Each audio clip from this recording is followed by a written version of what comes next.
कागदपत्रांची जंत्री आज सीआयडी तर्फे आम्ही न्यायालयात सादर केली।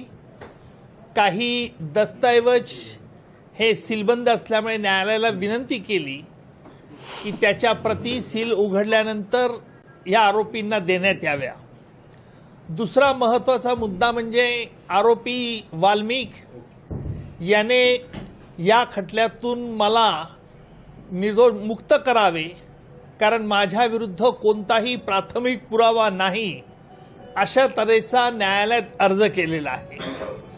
या अर्जाच्यावरती न्यायालयाने सीआयडीचं म्हणणं मागितलेलं आहे, जे सीआयडीचं म्हणणं येत्या 24 तारखेला न्यायालयात हजर केलं जाईल। त्यानंतर त्याच्यावरती सुनावणी होईल। अर्थात वाल्मिक तर्फे युक्तिवाद, नंतर सरकारतर्फे आम्ही युक्तिवाद करू।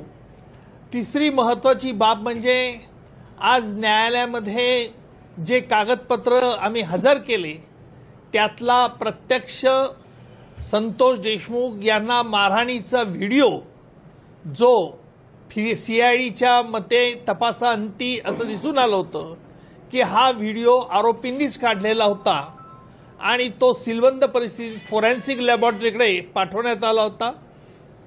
तो संपूर्ण व्हिडिओ आम्ही न्यायालयात हजर केला, परंतु न्यायालयाला आम्ही विनंती केलेली आहे की या व्हिडिओतला कुठल्याही प्रकारे बाहेर याला प्रसिद्धी मिळू नये आणि याने प्रसिद्धी मिळाल्यानंतर त्याचा कायदा व सुव्यवस्थेचा प्रश्न निर्माण होऊ शकतो आणि म्हणून मकोका कायद्याच्या तरतुदी अंतर्गत आम्ही न्यायालयाला अशी विनंती केलेली आहे।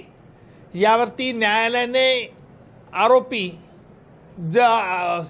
सगळ्या आरोपींचं म्हणणं त्यांनी मागितलेलं आहे आणि त्यांचं म्हणणं ते 24 तारखेला दिलं जाईल। त्याच्यानंतर या संदर्भात देखील सुनावणी होईल। चौथा मुद्दा आजच्या सुनावणीमध्ये आरोपी वाल्मिक याची चल आणि अचल जी स्थावर मिळकत आहे ही जप्त करण्यात यावी असा न्यायालयात आम्ही अर्ज दिलेला आहे। त्या अर्जावरती अद्यापही वाल्मिकतर्फे खुलासा दाखल करण्यात आलेला नाही। त्याच्यानंतर त्या अर्जावरची सुनावणी पुढे रीतसर होईल। माझ्या समवेत माझे सहकारी ॲडव्होकेट कोल्हे हे देखील आज न्यायालयात उपस्थित होते।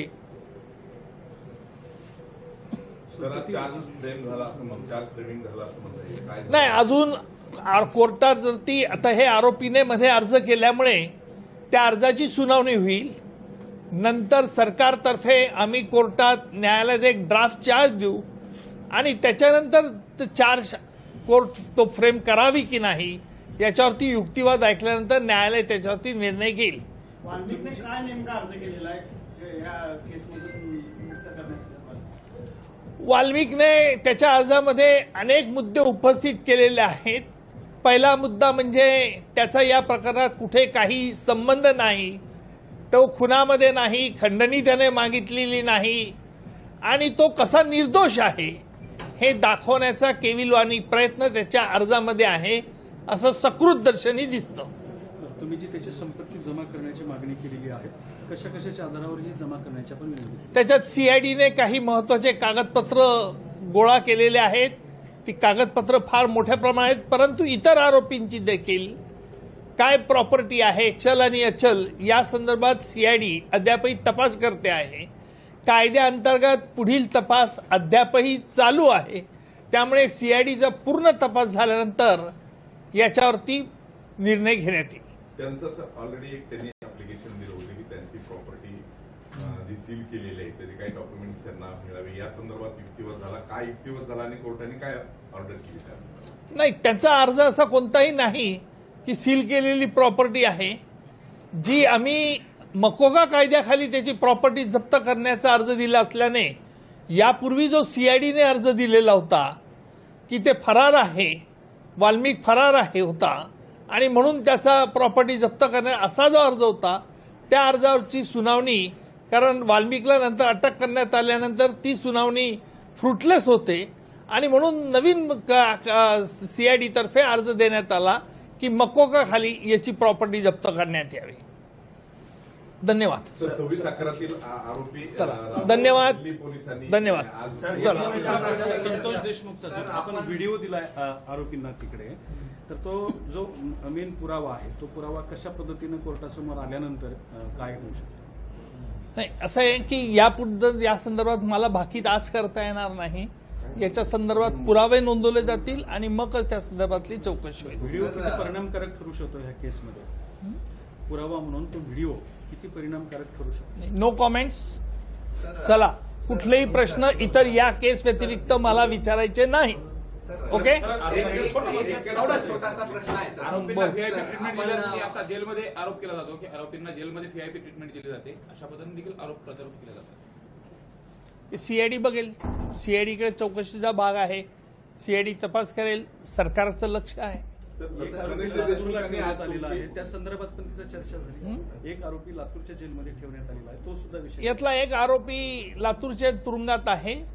त्या आरोपीने सुरुवातीला अर्ज असा केला होता की मला लातूरच्याच तुरुंगात ठेवावं, परंतु असं दिसतंय की त्याला एकटं असल्यामुळे आता तिथे करमत नाहीये, म्हणून त्याने इच्छा व्यक्त केलेली आहे की मला या न्यायालयात शिफ्ट करण्यात यावं.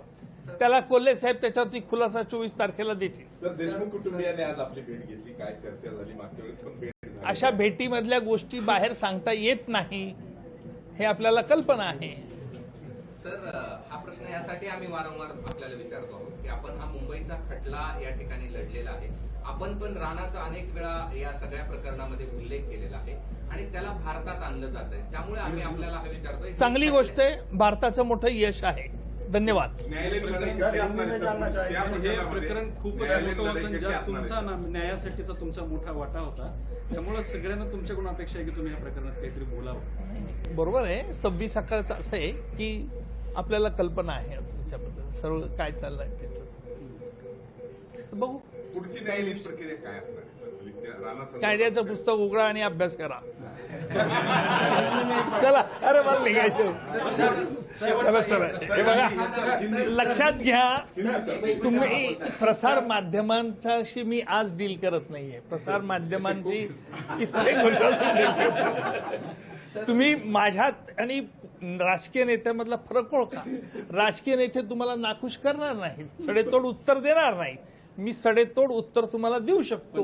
तुम्ही हे जरी लाईव्ह दाखवलं टाकलं तरी हरकत नाही. ऐका ना, आम्हाला नाखुश केलं तरी चालेल, पण जनतेला तुम्ही नाखुश करू नंतर नका. मी म्हणून सांगेन. सर, एखादा असा जो आरोपी परदेशातून भारतामध्ये आणला जातो त्याच्या पुढच्या प्रक्रिया, न्यायिक प्रक्रिया काय असतात सर? कोणत्या याच्या खाली आणला जातो तो? राणाला जसं आणलं गेलं. लक्षात घ्या, ही कायदेशीर प्रक्रिया ही फार महत्वपूर्ण असते. त्याच्यात अनेक स्टेजेस असतात, स्टेप्स असतात. आज आपल्यासमोर आरोप काय ठेवले जातात, काय नाही, हे बघणं महत्वाचं ठरेल. त्याच्यामुळे मी त्याच्यावरती नंतर कॉमेंट करू शकतो, आता नाही.